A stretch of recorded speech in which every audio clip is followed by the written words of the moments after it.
Hi, everyone, and welcome to today's Orbit Live event. We're thrilled to welcome fantasy authors Brent Weeks and Joe Abercrombie back to the virtual stage for another event together, more than a year after the last one, I believe. Both Brent and Joe are the authors of numerous fantasy novels. Joe Abercrombie's latest series is the Age of Madness trilogy, which concluded in September with the New York Times bestseller, The Wisdom of Crowds. And Brent Weeks' latest book is The Burning White, which concluded his Lightbringer series in 2019. There are lots of other books that they've written and published. If you click on the green button at the bottom of your screen that says Buy Joe and Brent's Books, you'll be directed to a page where you can browse those and buy them if you would like to. Joe and Brent will be discussing their books, and they'll also be answering your questions throughout the event. You can submit a question by clicking on the Ask a Question button at the bottom of the screen. You can also vote on others' questions so that the most popular questions get answered first. And I see there are a few already in there, so get voting. Don't forget to subscribe to Orbit Live and Crowdcast to be notified about other upcoming events. And now I'm thrilled to turn things over to Brent and Joe. Take it away. Oh, hey, Joe, how's it going? It's going good. Hello, yeah. Brent, and hello, everyone who was bothered to turn out. Yes. For this. Oh, this is terrible. I'm seeing people say nice things about you. This is. Oh my God. This is so painful, Joe. I don't know if I'm going to make it an hour. So let's we're going to have to wrap this one up in 5 minutes, folks. You know? So you just had a new book come out. What's it called, and how many awards has it won so far? Well, I mean, a disappointing number so far. It's only just out. I'm sure it will carry the board this coming year. Wisdom of Crowds. So zero. Oh, wait, that's Crowds. That's the UK version. Oh, nice. Shiny. It's got like the hologram thing on there. It's got a little bit of foil on there, and this is the US version. Different. Oh, that's very nice. That's on axe. Looks very brutal. You know what to expect. And that's the last book in the latest series that I wrote, The Age of Madness. Okay. Which was coming back to the First Law world after a little while away. Sure. And so it's finishing up this series, which is kind of, an interesting place to be. Obviously, you've been there before. It feels both kind of a little bit sad in that way it does when you finish reading a book, all the characters have gone away and left you.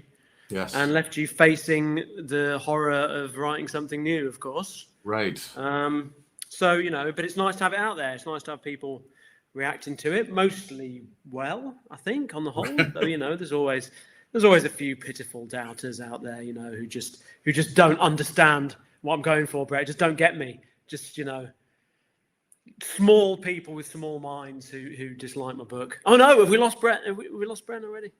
Brent's been having a little trouble with his connection. So yeah, it looks like he's disconnected. Let me get him back up. Yeah, he's frozen in that pensive look that he has there.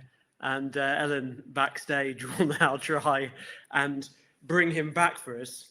In the meantime, I have to continue to entertain you solo, which I will, of course, attempt to do. I guess I'll maybe look for a first question here. The first one I've got is, how has parenting changed your writing? How has parenting changed my writing? My God. You know what? I don't think parenting's changed my writing immensely. I've got 3 kids. Oh, he's coming back? Apparently. Sorry. So I just need to address that really quickly. I have a completely new computer. Apparently, Crowdcast does not like this very much. I tried a different browser this time. This happened to me again. So I might be dropping out, and it might be a fit of pique because I'm just so outraged at Joe, or it might be a legitimate technical difficulty. I'm really sorry about this for everyone who's in the stream, except Joe. No, it's fine. I mean, they're happy. They're happy because they get to see more of me. So that's right. That's true. The best moments in many ways. That's true. Dang it. So you were speaking parenting, I think, just now. But let's go back to where we were. I mean, because you were asking me about what I was doing. What are you doing? I think you're starting something new at the moment, right? You're in the midst of wrestling with the new thing. Yeah. Yes, I'm kind of in the latter stages of the first book of I don't know how many, and that's going really well. So I've worked this time. I've had sort of a different deal where I was able to to work without a deadline, without a specific deadline, and that actually wasn't a disaster. I didn't know. Nobody knew. You know, if you put a writer and you don't give them a deadline, are they going to actually do any work? And it turns out I like to write, or I don't like not having written. You know the difference. If I go too long without writing, I get cranky. So that actually worked really well. But of course, this book turned into twice the length of what I was aiming for, which is something that happens often? Yes, it is something that happens often to me. It's very unfortunate. I should just cut them in half and just stop it like mid sentence.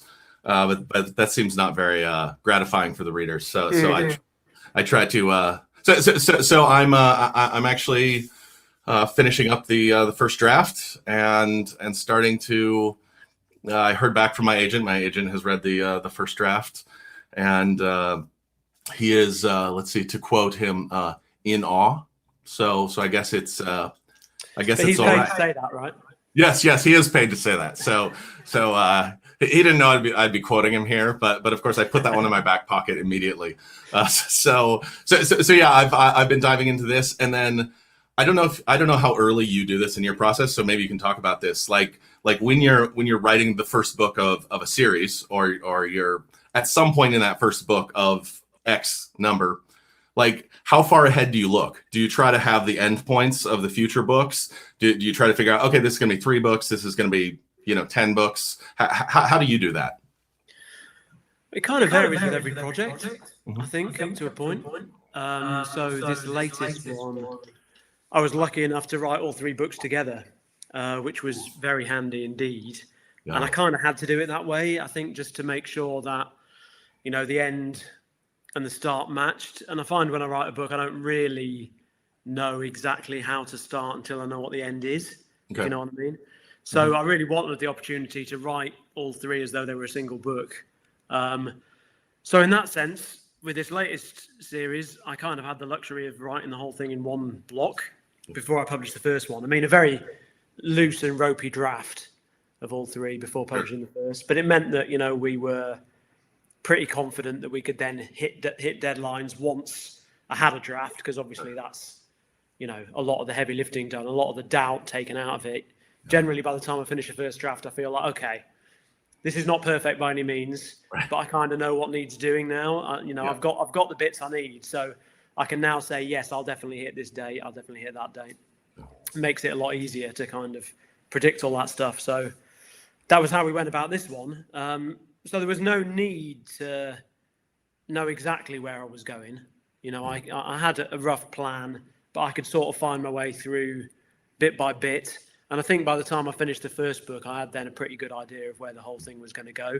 And then, as it gets towards the end, it kind of becomes inevitable in a way. I don't know if that's how you feel about a book as well, but I find these days it's better to leave a bit of wiggle room and to kind of let it find the right point. And then by the time you get to the inevitable ending, you then have to make the inevitable start work, if you like, because up until that point, the start's now a mess. Because you've learned a lot about the book by the time you get to the end. So, yeah, I mean, that was very successful this time around, but obviously it has downsides. It means you're waiting a long time to publish, and that's always a little bit of a risk. But you kind of face that anyway when you start a new thing and you have to develop new ideas and new stuff, And you're kind of in that position now, right? So you're coming back to a world that you've worked in some time ago, like your first world, in effect. How's that been? Oh. And now he's paused again. Oh, we've lost him again. Just we were getting into such lovely flow, such a delightful back and forth. I guess we'll go back to the parenting question. How has it been? How has parenting influenced your writing? Well, it means that I occasionally have kids wandering into the room while I'm working, which can be a little bit distracting. And, they're around, they're about. That makes life a little bit difficult at times. But I don't think it's really, materially changed the way that I write or the way I think about things. Hey, he's back. Please go with the parenting question, because I'm just dying inside here. I'm dying. So we'll have some continuity, and it'll be all about I'll parenting. Keep going back to the parenting thing. Whenever this happens, it'll be a sort of a fascinating interlude. From now and again, people will gradually be able to build on that answer.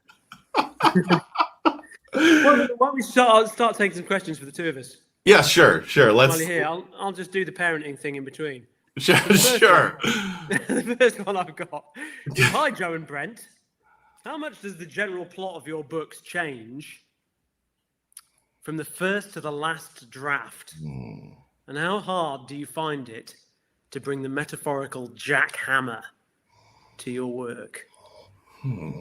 There you go, Brent. How are your first drafts? And what's the process once you got one? No,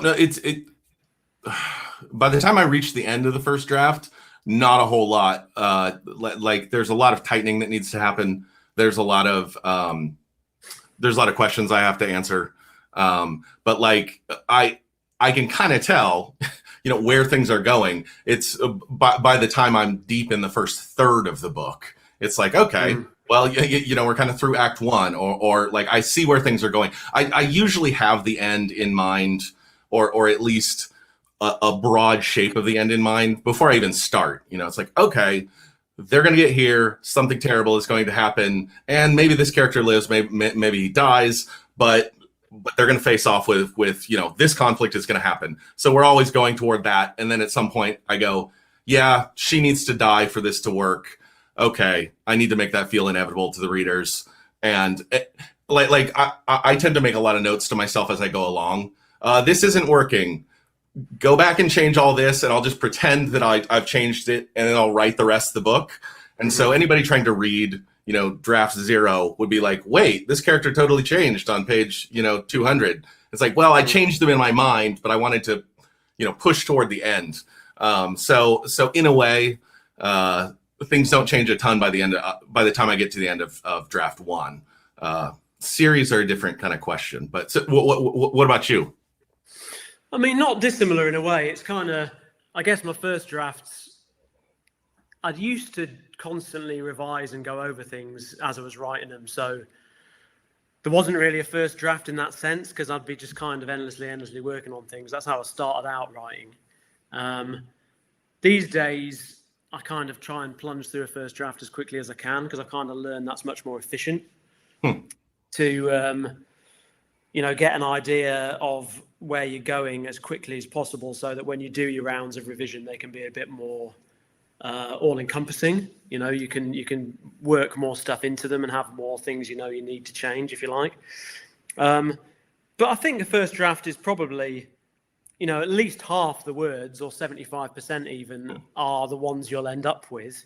Right. But obviously, you add bits, you take bits out, you change the emphasis of things. I mean, I tend to, at least with this last series, I tended to add a few scenes here or there. Okay. Right. So the second book, I dashed through a draft, and then it was a bit bare bones in places. And so it needed a chapter here, chapter there, scene here, scene there, to kind of flesh out a few things and develop a few things that were a bit underbaked.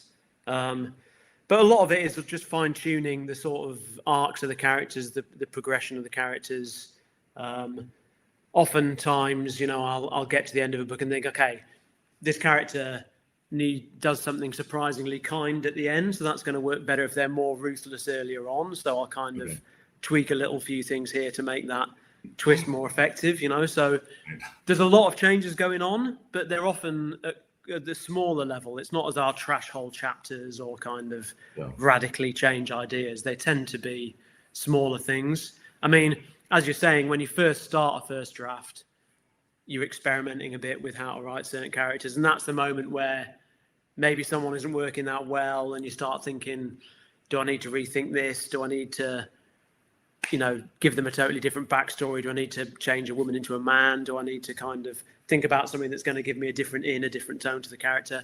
But once, you're some way into the writing, generally those bigger questions are settled and you're feeling more comfortable. So there aren't big changes after that, I don't think. Right. So when you were doing all three of these books, like how long has it then taken you to do the trilogy? Is that like a 3-year project, or is that like a 4 or 5 year project? I was looking at it the other day, funnily enough, having got to the end, and it was about 5.5 years, I think. Okay. Altogether, and that was, obviously projects bleed into each other at the start and end. Right. But it was probably about 5.5 years, but a lot of it was focused very much in the middle. He's gone again. Brent has left us again, sadly, but I'll continue with the answer anyway. It took about 5.5 years to write, but a lot of the progress was made around the middle of that. So there was a fairly long time. He's back. That was quick. There's a fairly long time kind of developing the first book. And I think the first book took about 18 months to 20 months to draft. Yeah. And that was obviously working quite slowly, thinking about things, doing a lot of reading and planning and working out what I was going to do.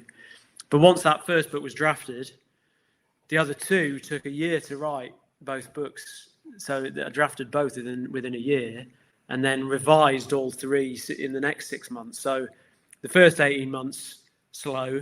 The middle 18 months, amazingly fast and productive. And then, weirdly, ever since I finished that process of drafting the two and cleaning them up, a great long period of negligible progress where I was obviously revising and polishing and fine-tuning a bit. But it just seemed that, the project just expands to fill the time available. Right. I was supposed to be making... there's been some things going on in the world that have slowed certain people down. Not that affects professionals. but I feel slow at the best of times. I'm sure we all do. Yes. So with your next project, are you in the doldrums? I always get sort of like, oh God, I've forgotten how to write. I don't know what I'm going to do. Because that would make me feel lovely. And then 2, are you thinking of like, hey, I said it was the last book of this series, but why not bang out another 12? Or are you like, I want to go to something completely new? Well, this is completely new, the thing I'm doing next, which is obviously both horrible and nice in the same way I was doing something in an established world is horrible and nice. It's nice because you can just start wonderfully free from nowhere and not have to worry about continuity or making everything make sense and all the backstory of all these different characters. It's horrible in the sense of, will people like this? Will they hate this? Do I like it? Is it any good? And all the traditional things you worry about every time you write a book. So it's kind of difficult, but fun, but it's going slowly. I'd kind of made a decision to go slowly with it and let it sit and just go over it and get comfortable with it and kind of rewrite the front a lot. And until I felt like I had the right tone and the right characters.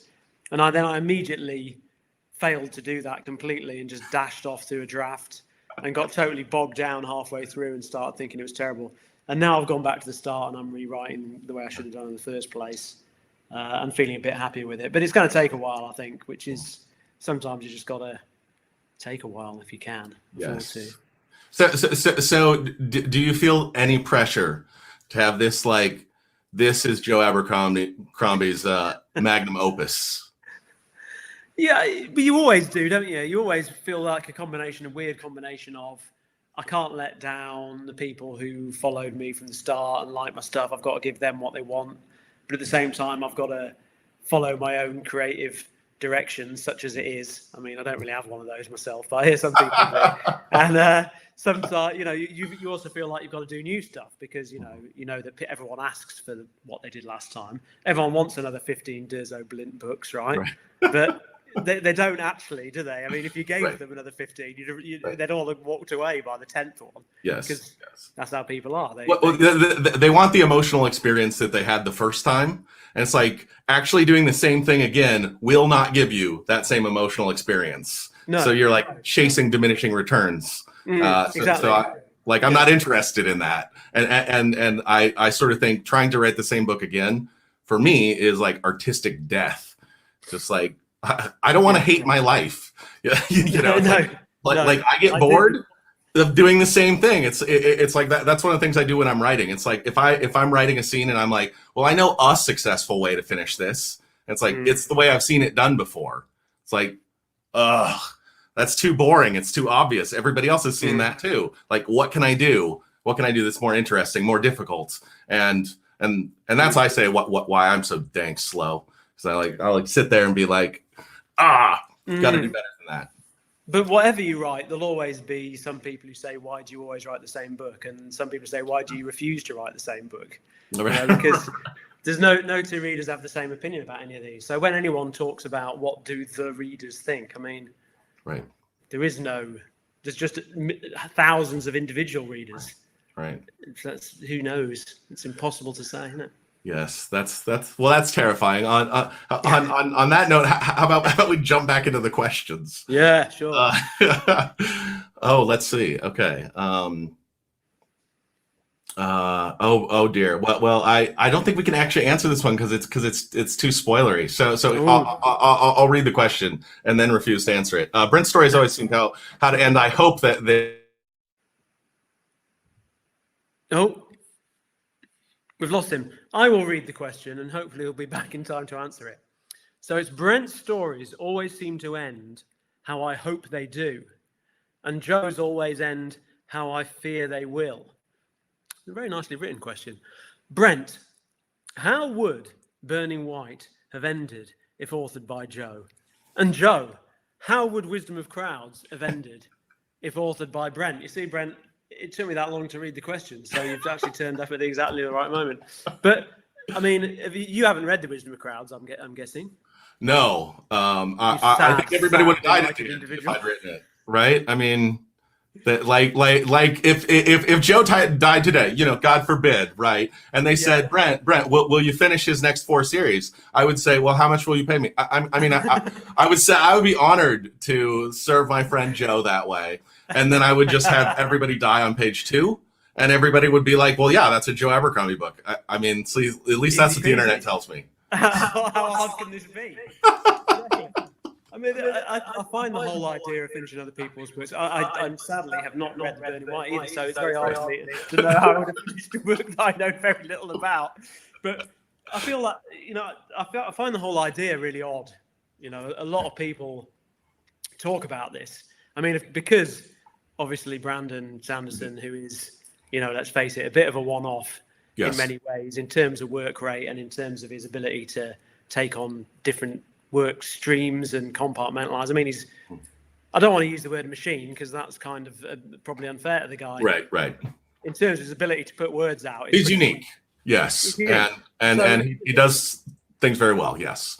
But that's not for everybody. So yeah. Right. But because he did it with Wheel of Time, I think there seems to be now this perception that that's a thing, that people will pick up, that other writers will finish off other people's stuff. And generally speaking, I think it's not something that most people would ever do. Right. It would just be weird. I don't know how I'd ever go about it because what I react to when I read something is the author's voice. It's not like it's not the characters or the ingredients or some technical features of the world. Right. It's the voice of the person, and obviously that voice, if they are gone, that voice is gone, and so what you end up with is a kind of someone else's slightly weird crap version of their thing. And that seems to me like always going to be a sort of an anticlimax, I think. Right. Certainly as a writer, I don't think I'd find it myself rewarding. I mean, perhaps there is some book or project out there that I know well enough and is deep and close to my heart enough that I feel I could do it justice. But I don't know. The whole idea always seems weird to me. Yeah, you're like a cover band. It's like, okay, well, one, how do you even do that? Do you try to exactly mimic somebody else's voice, the way they do things, the way you guess they would do things?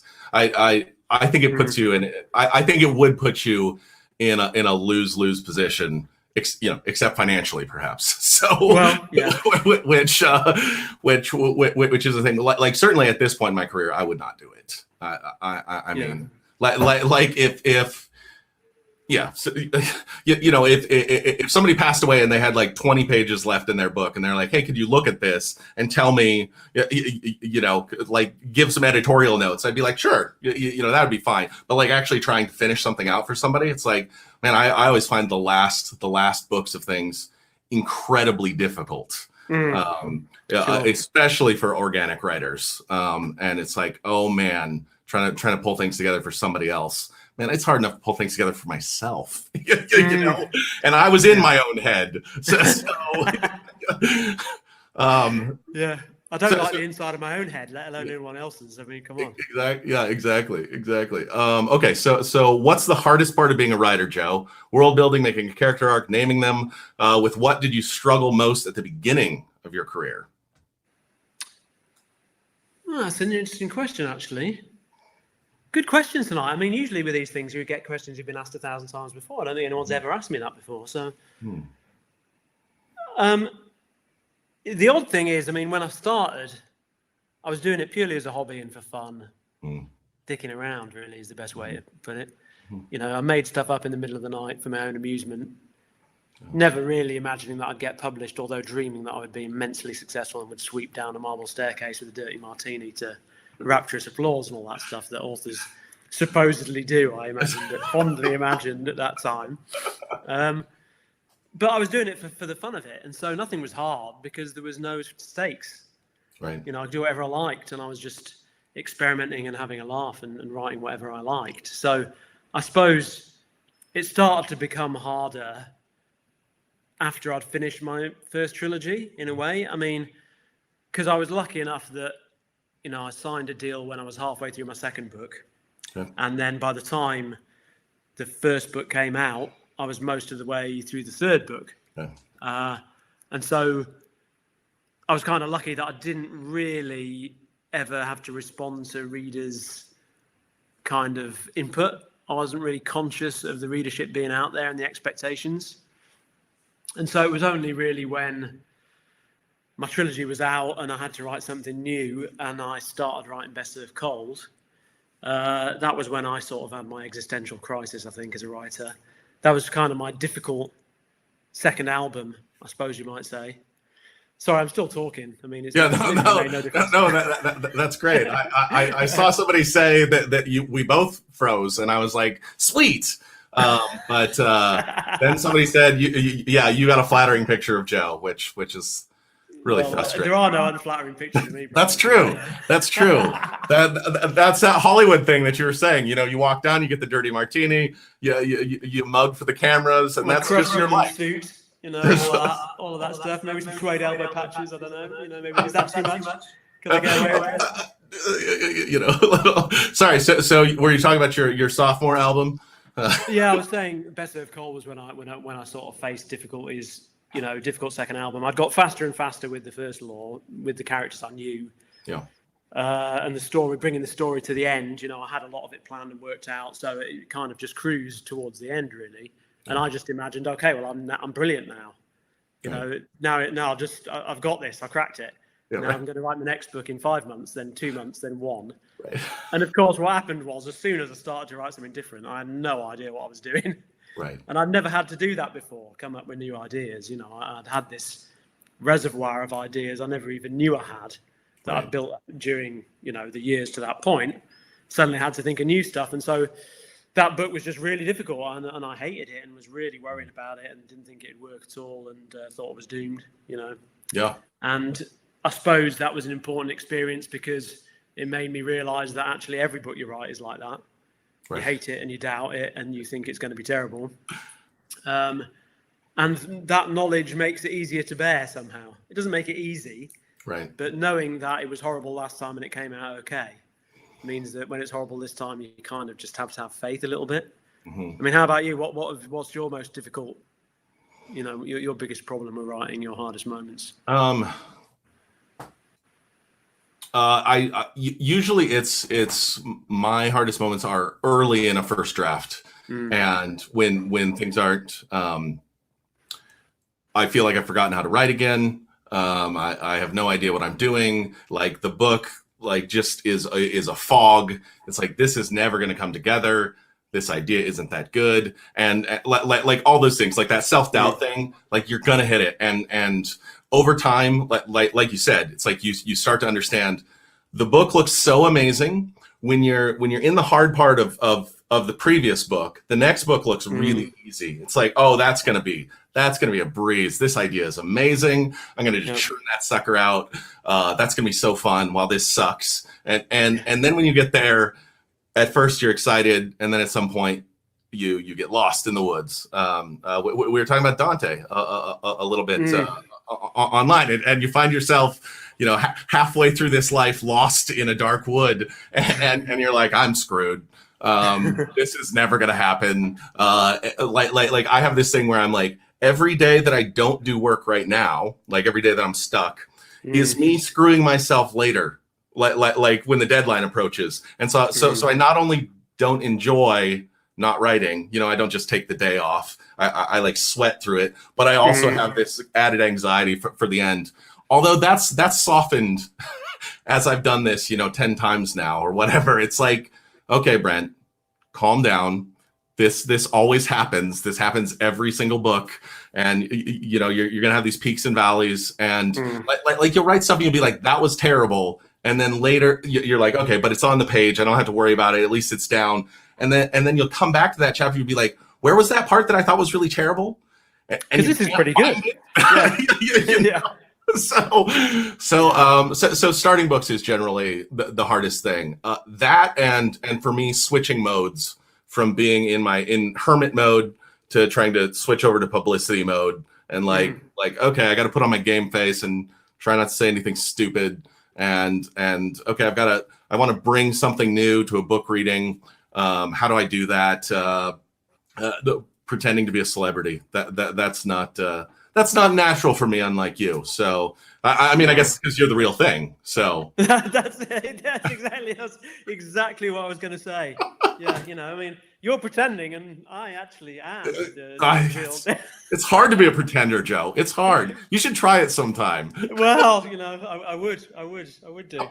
Yeah, it can be difficult though. I mean, the public facing stuff, and especially with the the pandemic obviously coming in and sort of destroying a whole year of events and things that were booked in and stuff we were all going to go and visit, and exciting, conventions we were all going to be at, and obviously, it's all been tools down for some time in that world. So it's only just, obviously I've been doing some events for this latest book for the first time in a while, and it's been a bit weird.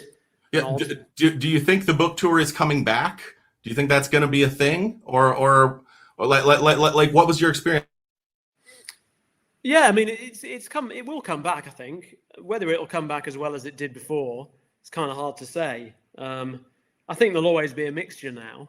So clearly in the pandemic, there was my second book in this series came out right in the midst of the pandemic. And so it was all virtual stuff at that time.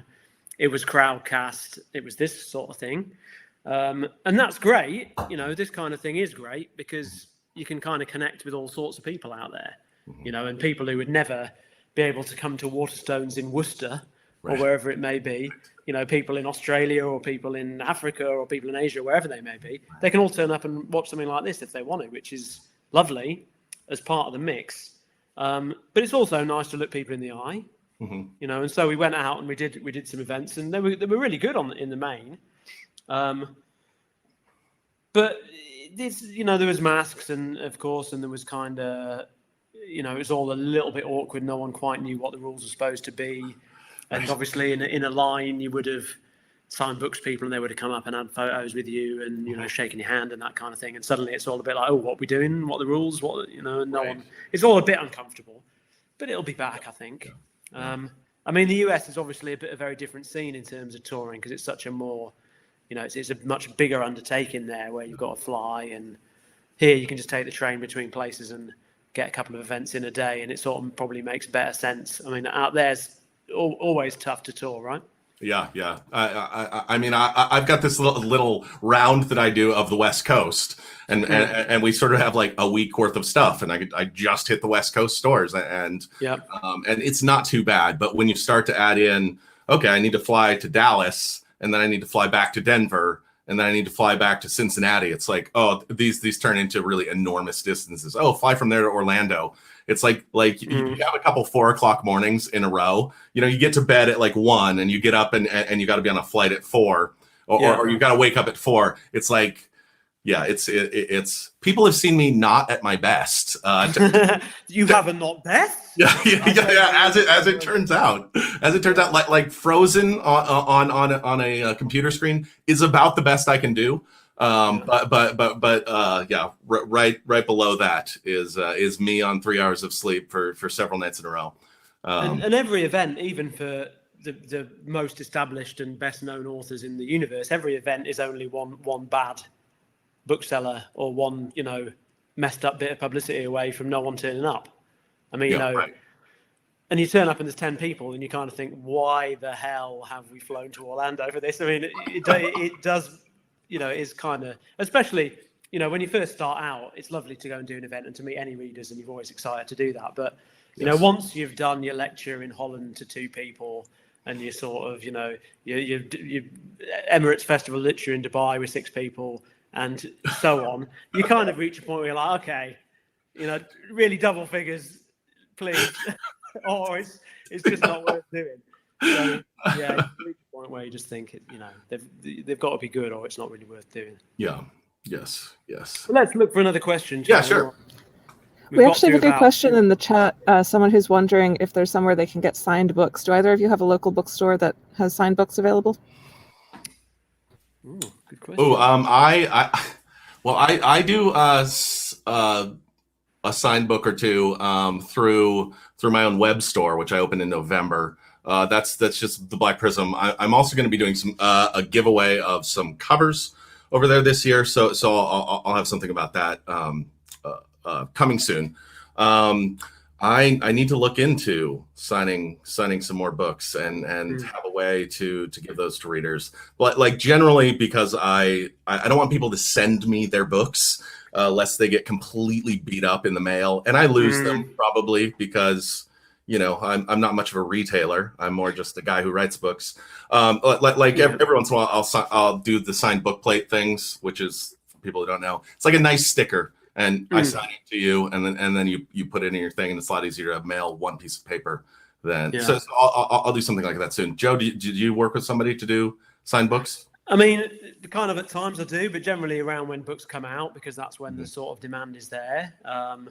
So I mean, for these books, I signed tipping sheets, by the thousand. And because the printers was busy, really busy this time, they couldn't do tipping sheets. So I ended up signing 4,000 books at the warehouse, which is like grueling. Grueling. Pallets and pallets and endless pallets of books. It was pretty full on. They have like 4 people feeding you the books, and then you just start. There were only 3 of us on this occasion, but the guy doing it was pretty slick. I mean, he was just stacking them up, man. We couldn't keep him busy. We got pretty fast at doing it. It was hot in there as well. I like think things I didn't plan for with my career. Having a really quick and fast signature. I look at Brandon Sanderson's and I'm like, you dog, you did that right too.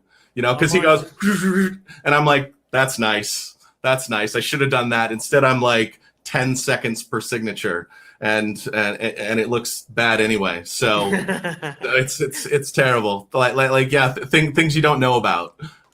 Yeah, I was lucky. I'd worked in a dispatch office for a few years prior to becoming a writer, and during that time, because I was signing for packages all day with dispatch riders coming in their motorcycle helmets, I would just simply, my signature devolved into a big scrawly mess already. So it's kind of handy from that point of view. I was already ready to write a scrawly mess of a signature by that stage. Yeah. But I think we at Christmas, sometimes we sort of sell off books personally, because I end up with a load of books and copies of all sorts of stuff here that I don't need. So we kind of sell stuff off for charity, and so I sign books at that time. If anyone sees that, it's kind of usually just up on eBay or something. I'm not sure we get around to it every year. It kind of depends how much time we've got and so on. But otherwise, there's a local store to me called Toppings in Bath, independent store, and I can nip in there and sign stuff as well. So they occasionally take kind of orders for things. I can usually manage to get in there now and again. Nice. So now people know where to go to stalk you. So that they could just like hang out there, Just wait for you to come in. Joe likes that. I hear he loves to pose for photos. No one cares enough to do that, Brent. no, let's not pretend anyone. That's cares. not true. Come on, Joe. Didn't you have that break-in at your house that one time? I mean, I know. Oh, I was supposed to keep that private. Yeah, that was the Russians, wasn't that? Oh, that was gambling. Yeah. Sorry. That different story. Different story.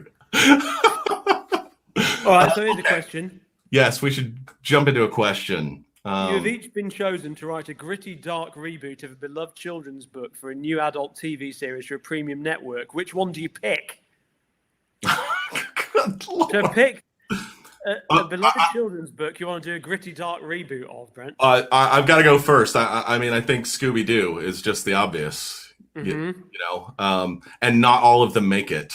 You know, I would have gotten away with it if not for those, you know, darn kids. Would probably be the last line of the thing, but you know, they'd be in a pile of corpses at his feet. Before he sets off a stick of dynamite and blows himself. Right. Yeah, exactly. Yeah. Gosh, maybe you could finish this for me. So I think we're on a wavelength here. So the only trouble is it's going to be so successful, they're going to want a sequel. So we'll just have to retcon the end. You know, they weren't really dead at some point, right? So yeah, that's my problem. It's just you just try to kill everybody, but they just keep coming back, Joe. They just keep coming back. You can't get rid of them. So what about you?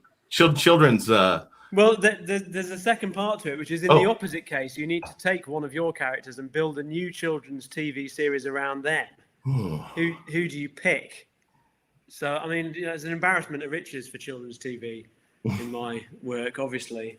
I think maybe someone like Stanley the Barrows, who's a kind of psychopathic barbarian who's obsessed with building up a giant collection of bones, like thousands upon thousands. He wants more bones than anyone's ever had, so he can be buried with them and be celebrated in the afterlife as a almighty hero. And I think that would be a fantastic children's. That would be great. That.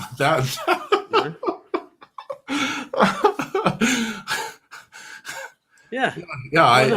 I don't see how that could go wrong. So on one of your trips to Hollywood, you got to just, you know, go over to Nickelodeon or Comedy Central or somebody and I'm going to go pitch that shit right now. I tell you, as soon as we finish. Right. Actually, they're probably watching this right now, and you get a phone call. Like if your phone's not ringing by the end. I think my phone's going off. See, I was afraid that would happen. All right. What are you reading right now, Joe? What am I reading right now? Yeah. Well, funnily enough, I did just read a fantasy book, which is an extremely rare thing with me. Yeah. I don't tend to, because I find it very hard to kind of enjoy them as a punter, if you like. I'm too much got my business head on normally when I'm reading them. But I read Daniel Abraham's next book. Oh, okay. Age of Ash. I don't know if everyone knows who Daniel Abraham is. He's one half of James S.A. Corey, who writes The Expanse. Yes. So The Expanse is written by a pair of writers, Ty Frank being the other. And he's written a lot of fantasy in the past. And so with The Expanse ending, he's gone back to write another fantasy. And so I read that, Age of Ash. Yes. It's called. I think it's out next year. Yeah. It was good. Really good. Yeah, it's probably part of the marketing pitch, so I don't think it's spoiler. Isn't he going with sort of a cool little parallax structure for that trilogy? Yeah, I believe he is. It's kind of the same period of time, the same events. You know, so you wouldn't know that reading the first book, but the second book then is the same events from a very different point of view, and the characters kind of intersect, and you see things in a new light, and so on. I believe is the idea. So yeah, it's quite a cool idea actually. Yeah, the first thing I thought was, that would take a lot of outlining. I was like, that's a good pitch. I like that pitch, but that would take a lot of work right up front. You don't screw yourself on book 3. You know. How about you? You read anything exciting of late? Well, I'm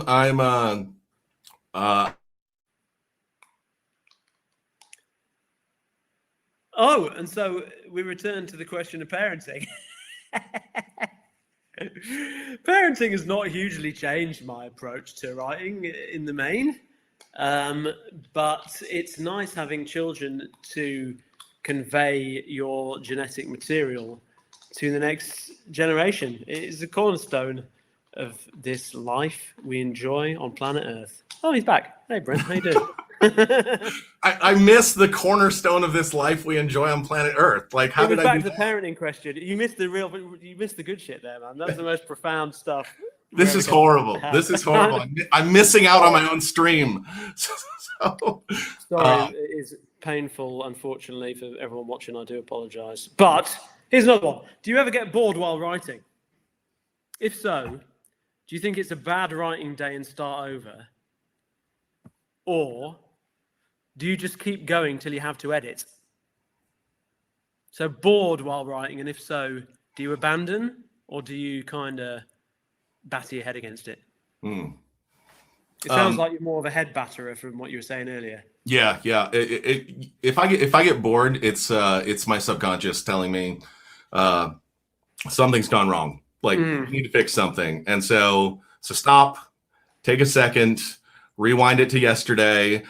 Like, talk to your wife. It's like tell her what seems to be going wrong, because I find if I verbalize things, then sometimes it'll put it in a different part of my brain, and I'll be like, oh, that's why I don't like this. Like I'll just putter out, and I won't know why I puttered out. Why did I get bored? Why am I stuck? I know what happens next, and if I just talk it through, just hearing my voice, sometimes I'll be like, oh, that's right, or oh yeah, I've seen this before. I don't want to do this again. Maybe I could try this, or maybe I'm in the wrong character's head, or what have you. So what about you? You ever get bored? Bored, I think, is the wrong way of putting it. In a way, I mean, I sort of avoid, is what I do. I mean, and I know, like, classic avoidance behaviors I do, where I'll spend 10 minutes doing it and I'll sort of wander off to other things. Like when I'm in the zone and I'm really into what I'm doing and it's working well. Like I was talking about the middle of the last project where things were getting. I was doing like 3,000 or 4,000 words a day routinely. Oh, wow. I mean, which is unheard of for me. Yeah. And that was because I was just sitting there doing it. And I didn't want to not do it. I was just sitting there doing it, and I was smashing it out 9 to 5. Which is rare for me. Usually, I'll do, if I can do 2 or 3 sessions of an hour in a day, that's kind of about as much as I can really hack generally. So I don't so much get bored. I just kind of can't face it somehow. Is when I know I've got a problem. And I suppose, like you, I think banging your head against it is sometimes necessary, because without the chair time and without the discipline, you'll never get it done. If you only write when you're feeling inspired, then you're never going to write, because you get inspired by writing. Right. The muse comes to the guy who's at his desk. Yes. Not to the guy who's on the fainting couch waiting for the muse. She can't be arsed with that guy. Right. I think David Foster Wallace, the guy who wrote Infinite Jest, he said he spent 8 hours a day worrying about not writing and 1 hour a day writing. And it feels like that sometimes. It's like it's not I spend 8 hours a day not writing. It's I spend 8 hours a day worrying about not writing, and then you actually write. And sometimes it's like that, man. Sometimes it's a war. Stephen. Imagine if your plasterer said that. So I've done an hour of plastering today. I spent 8 hours worrying about not plastering. Or your plumber, my sink's still not working. Yeah, well, I was just frozen with doubt. Yeah, right. I couldn't get my socket wrench out.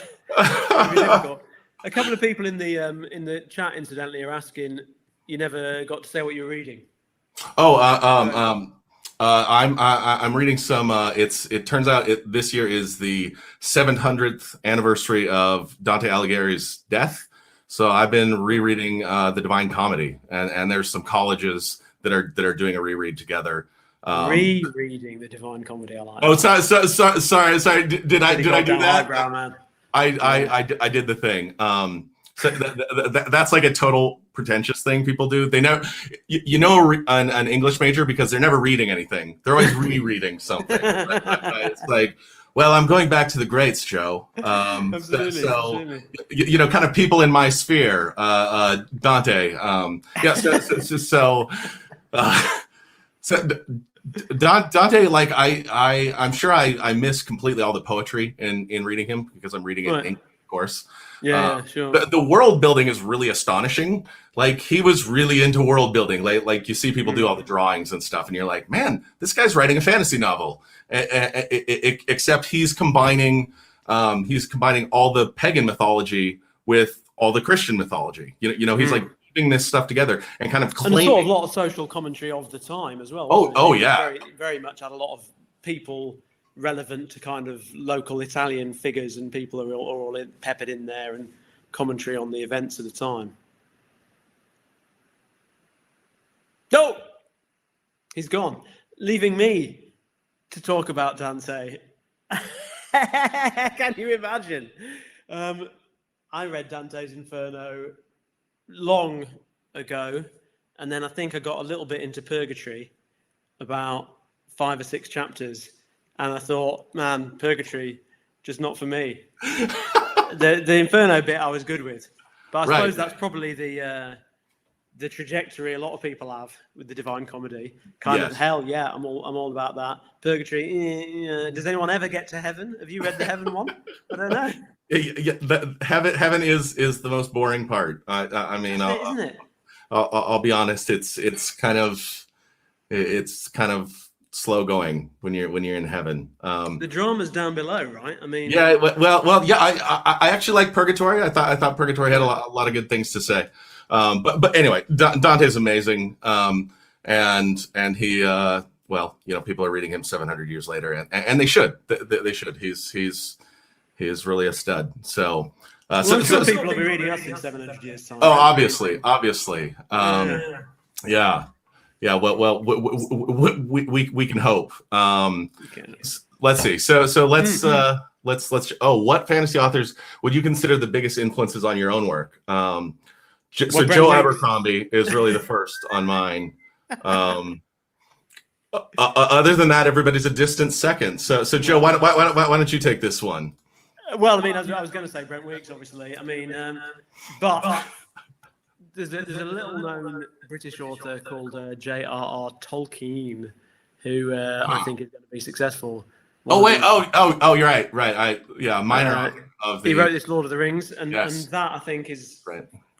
As it probably is for most people around our age within the fantasy sphere, is obviously kind of the Colossus, really. I mean, when I was growing up, that loomed large over everything, and still does up to a point, especially, with the films being such a big moment as well, around when I was starting to write. So, the books were huge when I was growing up, clearly, were a big thing for me, and what got me into fantasy in the first place. And then as I started writing, more or less the same time I started writing, the film came out in 2001, and that was kind of, wow.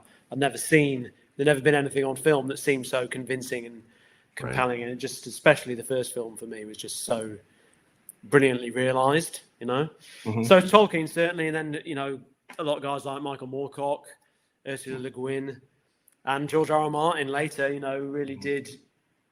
is a big moment for me. Game of Thrones kind of blew the doors off when I first read it, because it kind of I'd got out of reading fantasy at that time, and someone handed me that book and said, "Oh, you should read this. You used to read this stuff, didn't you?" And I had a knight on it and a castle, and I was like, "Oh yeah, I know how this goes." And it had exactly what I felt had been missing, which is that kind of tight focus on character and the unpredictability and the shocking twists and the grittiness and the kind of moral ambiguity and kind of the stuff that I'd seen a lot in noir fiction and westerns, revisionist westerns that I've been reading and really enjoying. And it suddenly had a lot of that stuff applied to fantasy, and I suddenly thought, oh, this is exciting again. This is the sort of thing, if I was going to write, this is the sort of thing I'd want to write. And so I think, without that book, I might still have written, but I don't think I'd have written quite what I did. Yeah. So, yeah, that's a huge influence, obviously. So it's the boring, obvious things. Right. Lord of the Rings and the Game of Thrones. I mean, flipping hell, you don't have to really. Right. Yeah, I had some of the same. I mean, when growing up, I just reread Lord of the Rings over and over. And it was actually hard because it was like I would read Lord of the Rings, I would try something else, and it'd be like, well, this isn't nearly as good. It's like there were some pale imitations of it, It's like, you can't beat J.R.R. Tolkien. Sorry, man. It's like he's doing his own thing. He spent his whole life doing that. So it's like he's over here. You're trying to imitate him in a book that you did in a year. It's like, it's not going to work out for you. You know, it's like trying to box with Tyson after like being like, well, you know, I did some karate in first grade. I can do this. So lots of Lord of the Rings. I did read some of the Edgar Rice Burroughs. I read early on, just for the fast action, the hop into the interesting world and kick butt. C.S. Lewis some, not a huge amount, and then Robert Jordan. And then George R. R. Martin. So like those guys I hit early. Like I think I read George R. R. Martin when he just first come out, like 1997 or something. I discovered those books. So kind of hit me early enough that it was like, oh, this is super cool. But then I was able to still be developing my own in my own way. Which is good, because you can kind of get sucked up into somebody who's doing something ingenious, and you can get sort of like, oh, I need to do that. And it was like, okay, that's super cool. Oh, we lost Brent. So we're getting close to time, but I guess we can probably take one more. So what's the next one on here? It's rare in fantasy to find books that wrap the entire story in one book. For Joe, how did the experience of writing the standalones compare to writing the trilogies? I hadn't realised that would be one for me. Well, it was kind of similar, really. I mean, I started writing standalones because I needed to write something. You know, I never had looked past writing a massive, big-ass trilogy. The idea of finishing that seemed impossible. So it never occurred to me, what are you going to write next? And when I was asked that question, suddenly I needed some ideas. And I suppose I was frustrated with the hugeness of some of the series out there. You know, and felt like I didn't want to create a giant series where people couldn't get on halfway. You know, I wanted some smaller, lighter options, and just to see if I could write something more self-contained.